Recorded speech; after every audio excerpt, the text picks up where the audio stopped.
There are rap beefs that start with a diss track, and then there are beefs that start way earlier with a business line being crossed, a call not being returned, and somebody quietly deciding, I'm never working with you again. Because in modern hip-hop, one of the strangest threads connects multiple rivalries, and the name that keeps appearing in the background isn't a rapper dropping disses every week, it's Pharrell. Not because Pharrell was out here picking fights, but because when Pharrell moves, the culture moves around him, and certain people take it personal. To understand this story, you have to start at the root.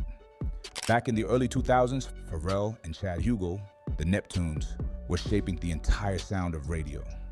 Virginia wasn't just producing hits, it was setting the culture. That's where Cash Money enters the picture. Birdman and the Cash Money Machine were rising fast, and their movement was bigger than music. It was image, business, and dominance. They linked up on an iconic record called What Happened to That Boy. Baby had Clipse on it, and the Neptunes brought that cold, futuristic energy that defined the era. But after that, one story stayed alive for years in hip-hop circles. The story is that Pharrell allegedly wasn't paid what he was supposed to be paid for the production. Now, whether every detail is perfectly documented or not, the important part is what happened next. The relationship never moved the same again, and Pharrell's camp treated it like a boundary was crossed. And this is where the first big chain reaction begins. Because when you disrespect Pharrell, you're not just disrespecting a producer, you're disrespecting an entire lane. Pharrell's sound, Pharrell's era, Pharrell's influence, the whole Virginia wave, and Clipse, Pusha T, and Malice weren't just artists around Pharrell. They were tied into that identity, that pride, that we built this. So as Cash Money keeps rolling, the tension becomes deeper than one song. It turns into something bigger, like, y'all not just taking money, y'all taking style. Fast forward, and Lil Wayne is exploding. Wayne's run becomes legendary. Mixtapes, bars, the whole image shift. And part of that era is fashion. Bape, bright colors, skate culture influences, the exact kind of lane Pharrell helped popularize. Then, Wayne makes comments, not just about clothes, but about who made what cool and who gets credit. And that's when the Clipse camp takes it as disrespect. Because in their eyes, Pharrell isn't some guy trying to be trendy. Pharrell is the reason the lane exists. To Virginia, Pharrell is a staple, an icon, cultural infrastructure. So Clipse responded the way hip-hop responds, with a record. And Mr. Me Too becomes one of the clearest moments where the tension stops being silent and starts being musical, framing Wayne as someone borrowing style, borrowing swagger, and moving like the originators don't exist. What makes this beef important isn't that it became some endless back and forth with 30 diss records. It's what it represents. Pharrell drew a line in business, and his people defended that line in music. And even when years pass, that energy never fully dies. Then, Push throws a sharper jab that helps explain why Wayne eventually goes direct. On Exodus 23:1, Push has that famous line about the label structure.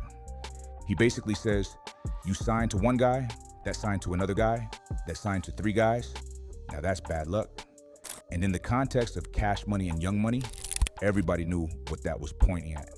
That sets the stage for what happens next. Because not long after, Wayne responds with a direct diss. On Ghoulish, Wayne stops playing around and disrespects Pusha straight up. That's when the tension goes from subtext to open hostility. And this is why the Wayne chapter didn't turn into a full war right away. Push later said in an interview that Wayne's response wasn't good enough to respond to, so he let it die out instead of feeding it. So now you've got a beef that started as business, evolved into culture, and then turned into rap. That's beef number one. Because the Cash Money machine evolves, and eventually, it gets a new face. Drake. Here's where it gets crazy. Drake wasn't in the original early 2000s dispute. Drake wasn't there when the money fallout happened. Drake wasn't there when Clipse were defending Pharrell's lane. But Drake joins the empire. And when you join an empire, you inherit its history. So even if Drake personally respected Pharrell, or respected Clipse, or was a fan of that lane, it didn't matter because Push wasn't beefing with a person. Push was beefing with the machine. And by the time Drake becomes the biggest artist in that machine, the tension naturally shifts toward him. At first, it's Cold War energy, subliminals, interviews, sidelines, shots that don't fully name names. But eventually, it turns into a full-on moment where both sides stop pretending. Push fires a shot that feels like it's aimed at the Empire's credibility. That shot is infrared. And the reason infrared matters is because Push doesn't just throw random shots. He presses Drake on credibility in writing, referencing the ghostwriting controversy that had been floating around for years. He raps, "It was written like Nas, but it came from Quentin." Then he hits Drake again with, "How could you ever write these wrongs when you don't even write your songs?" Drake responds with a diss record that's confident and strategic, trying to end it quickly. That response is Duppy freestyle. And this is where the next trigger happens, because Drake doesn't just keep it about rap. He mentions Push's brother, and he mentions Push's wife. And the line that really flips the switch is the one tied to the timing of Push's marriage. Drake says he's going to let it ring on him like Virginia Williams. That's when Push stops treating it like lyrical sparring and starts treating it like disrespect that crossed into real life. And then Push does what changed hip-hop beef culture forever. He doesn't just diss Drake, he exposes Drake. And in that moment, the old war becomes the biggest rap battle of the modern era. But here's the key detail for this video. Even when Pharrell isn't on the mic, he's still part of the story. Because the origin of the tension traces back to that first fracture. Pharrell versus Cash Money Energy, the boundary Pharrell set. Push is fighting a war that started long before Drake entered the room. Drake is defending an empire that already had enemies. So the war becomes Push versus Drake. But the root is still the same. Now here's the key point. Pharrell is not the root of Drake versus Kendrick. That beef has its own history, its own reasons, its own ego collision.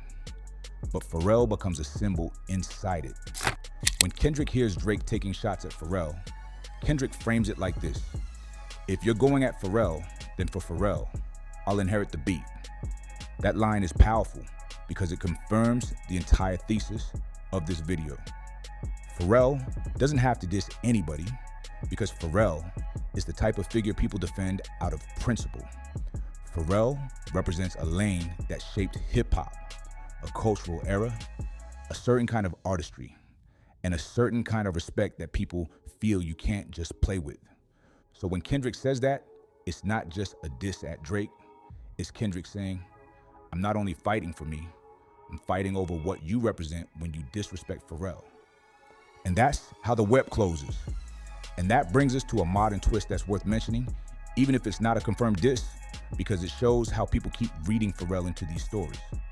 Pharrell makes a song for a movie, Double Life, and it's a soundtrack record. It's not marketed as a diss, but the bars sound like this: "Hey, what are you hiding? Your life double-sided. What have you done? Some of your dirt has come to light." And because of the timing, because of how the internet moves, fans started speculating. Some people read it like it was aimed at Drake. Other people later started reading it like it was aimed at Travis. Now, to be clear, that's fan interpretation, not confirmed intent. But that's the point. When Pharrell is involved in your story, even by association, people start scanning everything for subliminals, because Pharrell has become one of those names where the room feels different when he's mentioned. So when you zoom out, the pattern is wild. One alleged business fallout turns into Clipse versus the Cash Money world. That tension turns into Clipse and Push versus Lil Wayne energy. That energy becomes inherited into Push versus Drake. And then Pharrell's name shows up as a symbol inside Drake versus Kendrick. Pharrell didn't start wars with diss tracks. He started them by setting boundaries and by being so influential that disrespecting him becomes a cultural crime. Some rappers throw punches, some rappers inherit wars, and some names are so heavy, they don't have to say anything at all. And just to show you how long this Pharrell thread stays alive, here's the epilogue. In 2023, That same tension pops back up again through Travis Scott. And this is the part that confused a lot of people at first. Because when Push disses Travis on So Be It, the diss is direct. It's not vague. It's not a cute one-liner. It's basically a whole section, even though it's positioned like an outro. Push says lines like, "You cried in front of me, you died in front of me." He throws disrespect in a way that feels personal, not accidental. He says, "Calabasas took your girl and your pride in front of me." He's not talking like somebody who's mildly annoyed. He's talking like somebody who feels played. And that's why the internet started asking the same question. Why is Push going at Travis like that? Where did this come from? The reason it felt unclear is because Push didn't fully explain the backstory inside the song itself. The explanation came afterward. The story that circulates is about a Paris studio moment. A version of a record gets played in the room. Then later, the official version drops, and Drake's verse is on it, and Drake takes a shot that pulls jewelry and status into the beef. The line people point to is, "I melted down the chains I bought from your boss." And that line is framed as Drake talking to Push. So from Push's perspective, it isn't just a random bar. It's a message. It's a flex wrapped in disrespect. And it feels like something that was allowed to happen in a room where it wouldn't be said to everybody's face. And in rap, that's not just music, that's signaling. That's somebody controlling what you're allowed to hear in private versus what they're willing to stand on in public. And if you're Push, you're going to treat that like betrayal. So the Travis diss becomes less about Travis being a rapper rival and more about Travis being part of a moment that Push feels was dishonest. Now Travis does respond, but it's not some big full-scale war response. It's basically a light bar, the kind of thing you can say and keep moving. And from a strategy standpoint, that's smart because everybody knows how Push operates. Push doesn't respond just because somebody says something. He responds when it's sharp, direct, and dangerous. If the follow-up isn't strong, he doesn't chase it. We've seen that pattern in different rivalries over time. So a slick, low-commitment response is one of the easiest ways to avoid getting dragged into a real Push campaign. It's like tapping the glass and stepping back before the storm starts. If you're new here, subscribe. Because on Sound Avenger, we don't just talk rap, we break down the power behind it.